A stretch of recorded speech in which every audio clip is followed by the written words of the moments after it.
ദൈവത്തിൻ്റെ പരിശുദ്ധമായ നാമത്തിന് സ്തോത്രം ചെയ്യുകയും സ്തുതിക്കുകയും ചെയ്യുന്നു. കർത്താവിൽ പ്രിയരെ, സന്തോഷത്തോടൊരു ദിവസം കൂടി ദൈവമായ കർത്താവ് നമുക്ക് തരുന്നതിനായി ദൈവത്തെ വാഴ്ത്തുകയും ദൈവത്തെ സ്തുതിക്കുകയും ദൈവത്തെ മഹത്വപ്പെടുത്തുകയും ചെയ്യുന്നു. ഒരിക്കൽ കൂടി കർത്താവിൻ്റെ തിരുനാമത്തെ ഉയർത്തുവാൻ, നിങ്ങളോട് ദൈവത്തിൻ്റെ വചനം പറയാൻ പരിശുദ്ധ ദൈവം എനിക്ക് തരുന്ന അവസരത്തിനായിട്ടും ഞാൻ ദൈവത്തിന് സ്തുതിയും സ്തോത്രവും മഹത്വവും പുകഴ്ചയും കരയറ്റുന്നു. പ്രത്യേകാൽ മഹാദൈവത്തിൻ്റെ കരുണ കൊണ്ട് ദൈവത്തിൻ്റെ തിരുസന്നിധിയിലിരിക്കുമ്പോൾ സ്വർഗീയ പിതാവിൻ്റെ ദൂത് കർത്താവ് കനിഞ്ഞ് നമുക്ക് ഓരോരുത്തർക്കും ഓരോ ദിവസവും ജീവിക്കാൻ നമ്മെ ധൈര്യപ്പെടുത്തുവാൻ, എന്തുകൊണ്ട് എന്ന് പലപ്പോഴും നമ്മൾ ചോദിക്കുന്ന ചോദ്യങ്ങൾക്ക് സുന്ദരമായി നമ്മുടെ ഹൃദയത്തിൽ വചനത്തിലൂടെ മറുപടി തന്നുറപ്പിക്കുവാൻ നമ്മുടെ കർത്താവ് നമ്മളോട് കാണിക്കുന്ന ആത്മാർത്ഥത ഈ അല്പസമയ ചിന്തയിൽ എത്രയോ പ്രാവശ്യം നമുക്ക് അനുഭവിക്കാൻ കഴിഞ്ഞിട്ടുണ്ട്.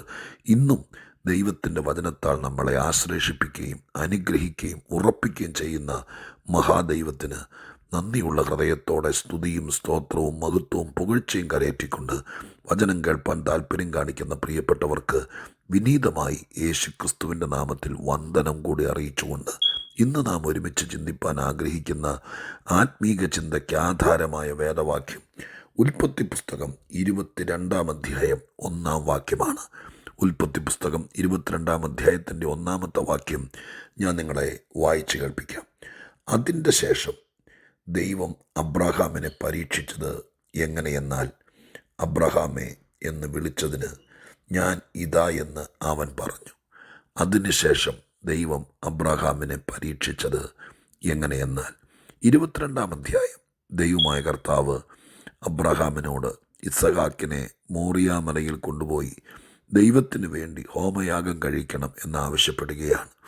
അതൊരു പരീക്ഷയാണ് എന്ന് ഈ വാക്യത്തിലൂടെ മനസ്സിലാക്കാൻ കഴിയുന്നു. മാനവചരിത്രത്തിലെ തന്നെ ഏറ്റവും വലിയ മാനസിക സംഘർഷമുളവാക്കുന്ന ഒരു വലിയ പരിശോധനയ്ക്ക് വിധേയപ്പെടുകയാണ് അബ്രഹാം. എന്നിട്ടും ദൈവമായ കർത്താവിനെ അനുസരിച്ചുകൊണ്ട് അബ്രഹാം ആ പരിശോധനയിൽ അല്ലെങ്കിൽ പരീക്ഷയിൽ ദൈവം പറഞ്ഞ കാര്യം അനുസരിപ്പാൻ മനസ്സുവെച്ച് ദൈവസന്നിധിയിൽ വിധേയപ്പെട്ട് ഇസഹാക്കുമായി മോറിയാമലയിലേക്ക് പോവുകയും യാഗപീഠം പണിത് യാഗപീഠത്തിൽ ഇസഹാക്കിനെ കെട്ടി വിറകടുക്കി അതിൻ്റെ മീതെ കിടത്തി വാളൂരി വെട്ടാനൊരുങ്ങുന്ന സമയത്ത് അബ്രഹാമേ അബ്രഹാമേ എന്ന് വിളിച്ച് ബാലൻ്റെ മേൽ കൈവയ്ക്കരുതെന്ന് അരുളി ചെയ്ത് അബ്രഹാമിൻ്റെ വിശ്വാസം, അബ്രഹാമിൻ്റെ ദൈവഭക്തി വെളിപ്പെടുത്തുമ്പോൾ ദൈവം പോലും ആശ്ചര്യപ്പെട്ട് ആ കാര്യത്തിൽ ഇടപെട്ട വസ്തുത ചരിത്രപ്രസിദ്ധമായ വേദപുസ്തക സംഭവമാണ്. നമുക്കെല്ലാവർക്കും ആ കാര്യം അറിയാം.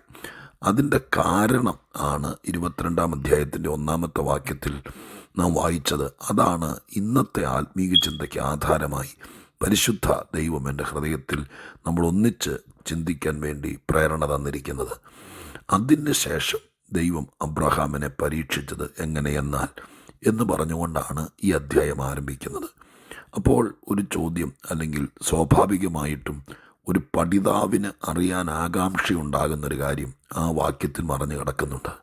എന്തെന്ന് ചോദിച്ചാൽ, അതിനുശേഷം എന്ന് പറയുമ്പോൾ ഏതിന് ശേഷം എന്നൊരു ചോദ്യം നിശ്ചയമായിട്ടും അതിനകത്തുണ്ടാകുമെന്നുള്ള കാര്യം സ്പഷ്ടമാണല്ലോ. അതറിയണമെങ്കിൽ തൊട്ടുമുകളിലെ അധ്യായത്തിൻ്റെ അവസാനത്തെ വാക്യം, അഥവാ 21-ാം അധ്യായത്തിൻ്റെ 34-ാമത്തെ വാക്യം, അബ്രഹാം കുറേ കാലം ഫെലിസ്ത്യരുടെ ദേശത്ത് പാർത്തു. അബ്രഹാം കുറേ കാലം ഫെലിസ്ത്യരുടെ ദേശത്ത് പാർത്തു എന്നാണ് 21-ാം അധ്യായം പറഞ്ഞു നിർത്തുന്നത്. 22-ാം അധ്യായം അതിനുശേഷം ദൈവം അബ്രഹാമിനെ പരീക്ഷിച്ചു എന്ന് പറയുമ്പോൾ വസ്തുനിഷ്ഠമായി നമുക്ക് അധികം വളച്ചുകെട്ടില്ലാതെ ബോധ്യമാക്കാൻ കഴിയുന്ന വസ്തുത, അബ്രഹാം ഫെലിസ്ത്യരുടെ ദേശത്ത് പാർത്തു, കുറേ നാൾ പാർത്തു. അത് കഴിഞ്ഞപ്പോൾ ഫെലിസ്ത്യരുടെ ദേശത്ത് പാർക്കുന്നതിന് ദൈവം വിലക്കൊന്നും പറഞ്ഞില്ല. അയ്യോ അവിടെ താമസിക്കരുത്, ഫെലിസ്ത്യരുമായിട്ട് നമുക്ക് ബന്ധമൊന്നുമില്ല, അവിടെ പോകരുത് എന്നൊന്നും പറഞ്ഞ് വിലക്കിയില്ല. മനുഷ്യനെ ദൈവമായ കർത്താവ് പൂർണ്ണ സ്വാതന്ത്ര്യത്തോടെ തിരഞ്ഞെടുക്കാനും പോകാനും വരാനും ഒക്കെ ഫ്രീ വില്ലിൽ സൃഷ്ടിക്കപ്പെട്ടതുകൊണ്ട് അബ്രഹാം അന്നത്തെ കാലത്ത് യാത്രികനായതുകൊണ്ട് ഫെലിസ്ത്യരുടെ ദേശത്ത് പാർത്തു. അതിന് ദൈവം എതിര് പറഞ്ഞില്ല. പക്ഷെ ഫെലിസ്ത്യരുടെ ദേശത്ത് പാർത്തിട്ട് തിരിച്ചു വന്നപ്പോൾ, അഥവാ ആ പാർപ്പ് കഴിഞ്ഞ് അടുത്ത സ്ഥലത്തേക്ക് പോകാൻ ഒരുങ്ങുകയോ പോകുകയോ ചെയ്യുമ്പോൾ അവിടെ വെച്ച് ദൈവം അബ്രഹാമിനെ പരീക്ഷിച്ചു. അതിനുള്ള അവകാശം, അധികാരം ദൈവത്തിനുണ്ട്. ഞാനിവിടെ വെച്ചൊരു കാര്യം പറയാം. മനുഷ്യന് എവിടെയെങ്കിലും പാർക്കാനോ ജീവിക്കാനോ പോകാനോ ഒക്കെ സ്വാതന്ത്ര്യം തന്ന ദൈവത്തിന് മനുഷ്യനെ ഏത് സമയത്തും പരിശോധിക്കാനും പരീക്ഷിക്കാനുള്ള അധികാരവും ഉണ്ടെന്നുള്ള കാര്യം മറക്കരുത്. എന്തിനാണ് ഫെലിസ്ത്യരുടെ ദേശത്ത് പാർത്തിട്ട് കുറച്ച് നാൾ പാർത്ത് കഴിഞ്ഞപ്പോൾ പെട്ടെന്നൊരു പരീക്ഷയ്ക്ക് വിധേയപ്പെടുത്തണമെന്ന് ദൈവത്തിന് തോന്നിയത്? അതിനകത്താണ് ഇന്ന് നമുക്കും കൂടിയുള്ള ദൈവിക ദൂത് ദൈവമായ കർത്താവ് മറച്ചു വച്ചിരിക്കുന്നത്. അബ്രഹാം കേവലം കളിമണ്ണ് കൊണ്ട് സൃഷ്ടിക്കപ്പെട്ട് മൂക്കിൽ ജീവശ്വാസമൂതി അങ്ങനെയാണല്ലോ മനുഷ്യനെ സൃഷ്ടിച്ചത്. അതുപോലെ ഭൂമിയിൽ ഒരു ജന്മം കൊടുത്ത് കൺമുമ്പിലൂടെ ദൈവത്തിൻ്റെ സൃഷ്ടി എന്ന് പറഞ്ഞ് ദൈവത്തിനൊന്ന് ആഘോഷിക്കാനും സന്തോഷിക്കാനും വേണ്ടി സൃഷ്ടിക്കപ്പെട്ട് ഭൂമിയിലൂടെ ചരിക്കുന്ന ഒരു ദൈവ സൃഷ്ടിയല്ല, കേവലം ഒരു മനുഷ്യരല്ല, പിന്നെയോ ദൈവീക പദ്ധതിയിലെ ഒരു പരമപ്രധാനമായ കണ്ണിയാണ്. അങ്ങനെ പറഞ്ഞാൽ നിങ്ങൾക്ക് മനസ്സിലാകുമല്ലോ. ദൈവത്തിൻ്റെ കാര്യപരിപാടിയിൽ ഭയങ്കരമായിരിക്കുന്നൊരു പങ്കാളിത്തം വഹിപ്പാൻ സർവശക്തനായ ദൈവം പ്രത്യേകമായി ജന്മനാട്ടിൽ നിന്ന് തെരഞ്ഞെടുത്ത് ചാർച്ചക്കാരുടെ ഇടയിൽ നിന്ന് വിളിച്ചിറക്കി ദൈവീക പദ്ധതി മനസ്സിൽ കൊടുത്ത് ആ ദാർശനികതയുടെ പൂർത്തീകരണത്തിലൂടെ ഭാവികാല സംഭവങ്ങൾക്ക് വേണ്ടി സർവശക്തനായ ദൈവത്തിൻ്റെ വൻകിട പദ്ധതിയുടെ ഒരു വലിയ ചുക്കാൻ പിടിക്കാൻ പരിശുദ്ധ ദൈവത്തിൻ്റെ പങ്കാളിത്തമായി ഭൂമിയിൽ ആക്കി വെച്ച ഒരു മഹാനായ മനുഷ്യനാണ് അബ്രഹാം. ആ കാര്യം ഞാൻ ഒന്നുകൂടെ നിങ്ങളുടെ ഹൃദയത്തിൽ ഉറപ്പിക്കുകയാണ്. ഈ ഭൂമിയിൽ എല്ലാവരും മനുഷ്യരാണ്, എല്ലാവരെ കൊണ്ടും ദൈവത്തിന് ഉദ്ദേശമുണ്ട്, ഇതൊക്കെ ശരിയാണ്. എന്നാൽ ചില ആളുകൾ ദൈവത്തിൻ്റെ കാര്യപരിപാടിയിലെ പ്രധാന പങ്കാളിയായിരിക്കും. നിങ്ങളെക്കുറിച്ച് നിങ്ങളൊന്ന് ഓർത്ത് നോക്ക്. കേവലം 19 വർഷക്കാലം ഈ ഭൂമിയിൽ ജീവിക്കാൻ വേണ്ടി മാത്രം ഒരു ജന്മം തന്ന ഒരു ജീവിതത്തിൻ്റെ ഉടമയാണോ? അതെയോ ചെറുതോ വലുതോ ആയ ഏതെങ്കിലും ദൈവീക പദ്ധതിയിൽ ദൈവം നിങ്ങളെ ഉൾപ്പെടുത്തിയിട്ടുണ്ടോ? ഞാൻ എന്നെക്കുറിച്ച് പറയുകയാണെങ്കിലും തീർച്ചയായും എന്നെ ദൈവമായ കർത്താവ് അങ്ങനെ ഒരു പദ്ധതിയിൽ ഉൾപ്പെടുത്തിയിട്ടുണ്ട് എന്ന് തന്നെ ഞാൻ പറയുന്നു, വിശ്വസിക്കുന്നു. അത് സത്യമാണ് താനും. ഞാനൊരു പാസ്റ്ററോ ദൈവവചന പ്രഭാഷകനായതുകൊണ്ട് മാത്രമല്ല, ദൈവത്തിന് വലിയ വലിയ കാര്യങ്ങൾ ഈ ഭൂമിയിൽ ചെയ്തെടുപ്പാൻ, ഒരുപക്ഷെ നിങ്ങളുടെ കുടുംബത്തിൽ തന്നെ ചില കാര്യങ്ങൾ നിർവഹിപ്പാൻ, നിങ്ങളുടെ വീട്ടിലെ ആദ്യ ഫലമായി നിങ്ങളുടെ ചാർച്ചക്കാരുടെ ഇടയിൽ ദൈവത്തെ ഉയർത്താൻ, നിങ്ങളുടെ ദേശത്ത് ദൈവത്തിൻ്റെ സഭയുണ്ടാകാൻ, നിങ്ങളുടെ കുഞ്ഞുങ്ങൾ ഒരുപക്ഷെ അനുഗ്രഹിക്കപ്പെടാൻ, ഏതെങ്കിലും വിധത്തിൽ നാളുകളിൽ ദൈവമായ കർത്താവിനെ പ്രപഞ്ചത്തിൻ്റെ വിരിമാറിൽ ചെയ്തെടുക്കാനുള്ള ദൈവിക പദ്ധതിക്ക് വേണ്ടി സർവശക്തൻ മനുഷ്യനെ ഉപയോഗിക്കുന്നു. അതിലൊരാളാകാൻ ആയിരക്കണക്കിന് 10,000-കണക്കിന് ആളുകളെ ഇന്നും ദൈവത്തിൻ്റെ മഹാപദ്ധതിയിൽ പങ്കാളികളാക്കുന്നു. ഇവിടെയാണ് നാം നമ്മെ തിരിച്ചറിയേണ്ടത്. വെറുതെ ഒരു ജന്മം തന്നു, ജീവിക്കുന്നു, പോകുന്നു, തിന്നുന്നു, കുടിക്കുന്നു, അധ്വാനിക്കുന്നു, ചിലപ്പോൾ നഷ്ടം വരുന്നു, ചിലപ്പോൾ ലാഭം വരുന്നു, കുടുംബജീവിതം നയിക്കുന്നു, ചിലപ്പോൾ തല്ലും കൊട്ടും ഉണ്ടാകുന്നു, ചിലത് സഹിക്കുന്നു, ചിലത് പൊറുക്കുന്നു, അങ്ങനെ ജീവിച്ച് തീർക്കുന്നു എന്ന് മാത്രം ചിന്തിക്കുന്ന ഒരാളാണെങ്കിൽ നിങ്ങൾക്കൊരു പക്ഷേ ഈ സന്ദേശം ഇഷ്ടപ്പെടുകയില്ല. പക്ഷേ ദൈവമായ കർത്താവ് എന്നെ എന്തൊക്കെയോ ഒരു സാധാരണ മനുഷ്യനേക്കാൾ, ഒരു സാധാരണ ഭർത്താവിനേക്കാൾ, ഭാര്യയേക്കാൾ, ഒരു ജോലിക്കാരനേക്കാൾ, ഒരു ബിസിനസ്സുകാരനേക്കാളൊക്കെ അപ്പുറം എന്നിൽ ദൈവത്തിന് എന്തോ കാര്യങ്ങൾ നിക്ഷിപ്തമാക്കിയിട്ടുണ്ട്. ദൈവത്തിൻ്റെ എന്തോ ഒരു പദ്ധതി, ഒരു ചിപ്പ് എന്നിൽ വെച്ചിട്ടുണ്ട്. അതിൻ്റെ നിയന്ത്രണം ദൈവത്തിൻ്റെ കയ്യിലുണ്ട്. അതുകൊണ്ട് എനിക്കെവിടെയും പോകാം, എനിക്കെവിടെയും ജീവിക്കാം, എനിക്ക് ആരുടെ കൂടെ നടക്കാം. പക്ഷേ ഓരോരോ കാര്യങ്ങൾ ചെയ്ത് തിരിച്ചു വരുമ്പോൾ ദൈവം ഒരു പരീക്ഷ നടത്തും. എന്തിനെന്നറിയാമോ? ഞാനിങ്ങനെ പറയാം. അബ്രഹാമിൻ്റെ മനസ്സ് ഈ ഫിലിസ്ത്യരുടെ കൂടെ താമസിച്ചിട്ട് തിരിച്ചു വരുമ്പോൾ മനസ്സ് മാറിയിട്ടുണ്ടെങ്കിൽ, ചിന്ത മാറിയിട്ടുണ്ടെങ്കിൽ, ദർശനം മാറിയിട്ടുണ്ടെങ്കിൽ, ആ ഉന്മേഷം കുറഞ്ഞിട്ടുണ്ടെങ്കിൽ, ദൈവത്തെക്കുറിച്ചുള്ള കാഴ്ചപ്പാടിന് മാറ്റം വന്നിട്ടുണ്ടെങ്കിൽ, ദൈവഭക്തി കുറഞ്ഞിട്ടുണ്ടെങ്കിൽ, എന്തിനാണ് പറയുന്നു, ആ പ്രാർത്ഥനാ ജീവിതം കുറഞ്ഞിട്ടുണ്ടെങ്കിൽ പോലും ദൈവിക കാര്യപരിപാടിയെ ബാധിക്കും.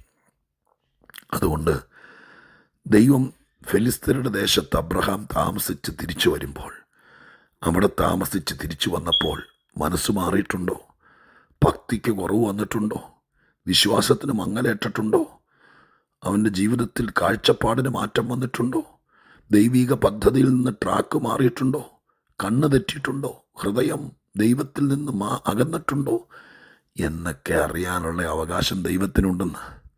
അതുകൊണ്ട് അതിനുശേഷം ദൈവം അബ്രഹാമിനെ പരീക്ഷിച്ചു എന്ന് പറയുമ്പോൾ, ഈ ദേശത്ത് പാർത്ത്, അഥവാ ലോകത്തിനും ലോകക്കാർക്കും ലോകശക്തികൾക്കുമൊക്കെ നിഴലായിരിക്കുന്ന ഫെലിസ്ത്യരുടെ ഇടയിൽ പാർത്ത് കഴിയുമ്പോൾ നമ്മൾ എങ്ങനെയുണ്ടെന്നറിയാൻ ദൈവം ഒരു പരീക്ഷ നടത്തി.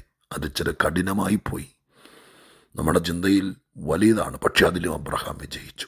പ്രിയപ്പെട്ടവരെ, ഇടയ്ക്കിടയ്ക്ക് ഒരു പരീക്ഷ നമുക്കുണ്ടാവും.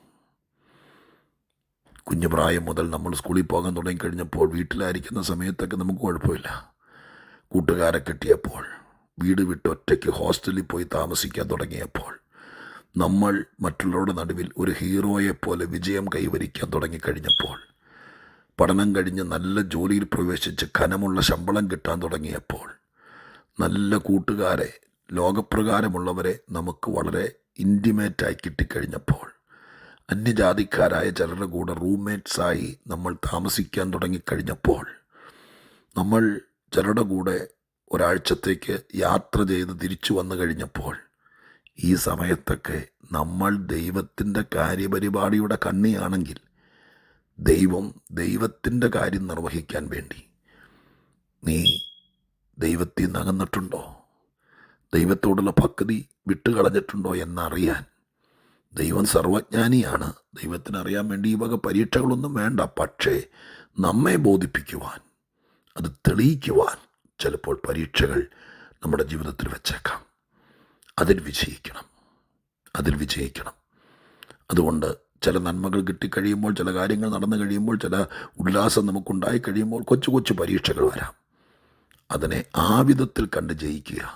അതിനെ ശപിക്കരുത്, കഠിനമായി കാണരുത്. ദൈവം എന്നോട് എന്തുകൊണ്ട് ഇങ്ങനെ ചെയ്തു, ഇതാണോ ദൈവം എന്നൊന്നും ചോദിക്കരുത്. നമ്മെ ദൈവത്തിന് വേണം. നമ്മുടെ മനസ്സ് മാറരുത്. നമ്മൾ ദൈവിക പദ്ധതിയിൽ നിന്ന് മാറരുത്. അതിന് ദൈവം തരുന്ന ചില പരിശോധനകൾ, പരീക്ഷകൾ, അത്രയും മാത്രം വിചാരിക്കുക. ചിലതൊക്കെ നമ്മുടെ ജീവിതത്തിൽ നടന്നു കഴിയുമ്പോൾ ദൈവം ചിലപ്പോൾ കൊച്ചു കൊച്ചു പരീക്ഷകൾക്ക് വിധേയപ്പെടുത്തിയേക്കാം. നമുക്ക് പ്രാർത്ഥിക്കാം. ഏത് പരീക്ഷയിലും ജയിപ്പാൻ ദൈവത്തിൻ്റെ ആത്മാവ് നമ്മളെ സഹായിക്കട്ടെ. പ്രാർത്ഥിക്കാം. പരിശുദ്ധ ദൈവമേ, ഞങ്ങളുടെ സ്വർഗീയ പിതാവേ, അങ്ങയുടെ വലിയ പദ്ധതിയിൽ ഒരു പങ്കാളിയാകാൻ ഞങ്ങൾക്ക് ലഭിച്ച ക്ഷണത്തിനും അവസരത്തിനുമായി നന്ദി. അതുകൊണ്ട് ദൈവിക പദ്ധതിയിൽ പങ്കാളിയായതുകൊണ്ട് കൂടെ ഞങ്ങൾക്ക് പരീക്ഷയും പരിശോധനയൊക്കെ കണ്ടേക്കാം. അത് തിരിച്ചറിഞ്ഞ് മുന്നോട്ട് പോകാനിടയാകണം. കർത്താവേ, അതിനുള്ള വരവും കൃപയും നൽകണം. ഈ ദിവസങ്ങളിൽ ഏതെങ്കിലും വിധത്തിൽ അങ്ങനെ ഒരു പരീക്ഷയ്ക്ക് വിധേയപ്പെടുന്നവരുണ്ടെങ്കിൽ അവരൊരിക്കലും തളരാതിരിക്കട്ടെ, അതിൽ വിജയിക്കട്ടെ. വലിയ അനുഗ്രഹത്തിലേക്ക് അത് നയിക്കപ്പെടട്ടെ. പ്രാർത്ഥന കേട്ടതിന് നന്ദി. യേശുവിൻ നാമത്തിൽ തന്നെ. ആമേൻ.